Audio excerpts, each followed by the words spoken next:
Hey guys, today I'm going to be bringing you a CSGO beginner's guide. Now CSGO has become really popular recently. A lot of people are playing it that are new to the game, and they're finding it really hard, to get to grips with it, because it does take quite a lot of skill compared to some other games. Now if anybody is actually looking to pick up CSGO, you can get it down in the description below, a link to G2A. That is the cheapest place you guys can get it. So anyway, let's go ahead and jump straight into the video. Okay, so the main tip I can give you guys is actually practice. You're not going to get good overnight. It's actually going to take some time to get to grips with how you can aim and all this kind of stuff in the game, because recoil is actually very important, as I'm sure you'll have noticed in CSGO. Now one of the main problems I see with people when they just first get the game is they're trying to shoot on the move. So for example, if a bad guy was here, they'd be shooting like this trying to kill him, and just look at the recoil spray there. It literally goes everywhere, so that is not what you want to do. Some tips I would say when you're starting off is try stay still when you are shooting. Yeah, so try stay still when you are shooting. You can shoot strafe side to side to dodge your enemy's bullets, and also burst fire. So don't hold down the trigger spraying like a mad thing, just quick burst fire, quick tap of the mouse. That is how you're gonna do it. And also headshots are extremely lethal. As I'll show you guys here, it's actually a one-shot headshot with the AK, as you can see there. Another tip that actually works for me is crouching. So as you can see here, if you crouch, it's a little bit easier to control your recoil. Crouching also helps you not move and jump around while you're shooting, so maybe it's a little bit of a good practice to get into. Now one of the best ways that you guys can actually practice is offline with bots. As you can see here, I'm playing some offline with bots in deathmatch, because in deathmatch it actually allows you to spawn in straight away, so you can get straight back into the action and practice getting more kills. So that's something I'd recommend, and then when you're ready to move on to other game modes, you can do so. Now I'm sure most of you know this already, but if you don't, I'll explain it anyway. So if you have your knife out, you actually run faster than with your gun. That is just something I thought I'd point out for any of you newbies, seeing as this is a beginner's guide, so maybe some of you didn't actually know that.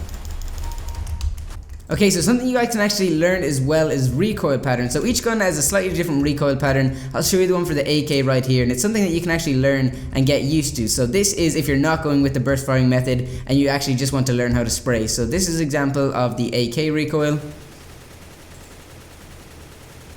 Okay, so as you can see, it goes straight up and then it starts to veer off to the right and a little bit to the left again. So you have to try manage this. So when you're shooting, keep bringing it down, bring it to the right a bit. And as you can see, I've actually controlled the spray a lot more into one kind of general area rather than it going like this. So basically just start shooting with different guns, trying to learn the recoil patterns, and then try mimic that when you're actually shooting. So for example, I'll do that again. Gotcha, bitch. But yeah, as I said, it's probably a better idea to start off with burst firing, because it's a little bit easier to manage. Another great way to practice is actually community maps on Steam. There's loads and loads of them for CSGO. I'm actually going to leave the link to this one in the description below. Just go to it, log into your Steam and click subscribe, and that will actually download it to your CSGO. So it's really good. So yeah, as I said, I'll leave this one linked below. But basically what you do, I'll give you a quick rundown of it. Feel free to mess around with it, and obviously you figure out all the features that it has. But I'm just going to show you basically how it does the target practice. So if you go to whatever gun you want, I'm going to be using the AK for this example. Click E on it and it will give you the AK.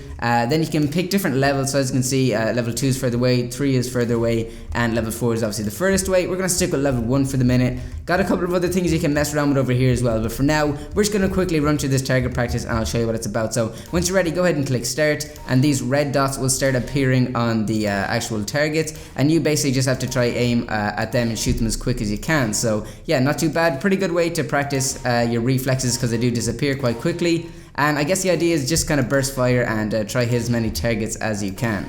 And the final tip I actually have for you guys is a good headset. Now I'm sure you guys know the benefits of having a good headset. It's extremely important in CSGO, because when you finally get onto the stage of playing competitive matches, it's going to be really important to hear where your enemies are coming from and anticipate their next move. So yeah, listening to footsteps and stuff is really important in CSGO. Now if you can't afford really good headsets, what I've actually found work quite well are Apple earbuds, the ones that actually come with the new phones. Obviously they're not the best, but they're actually quite good in my experience. I've used them for a little while and I've actually found them really good. So if you can't actually afford a really good headset, they can actually do the job for you guys. Anyway guys, hopefully you did enjoy this video. Hopefully you took something from it and learned a little bit. If you did, go ahead and give me a thumbs up on this video. That'd be absolutely awesome. Subscribe if you're new, and I'll catch you guys in the next video. Peace.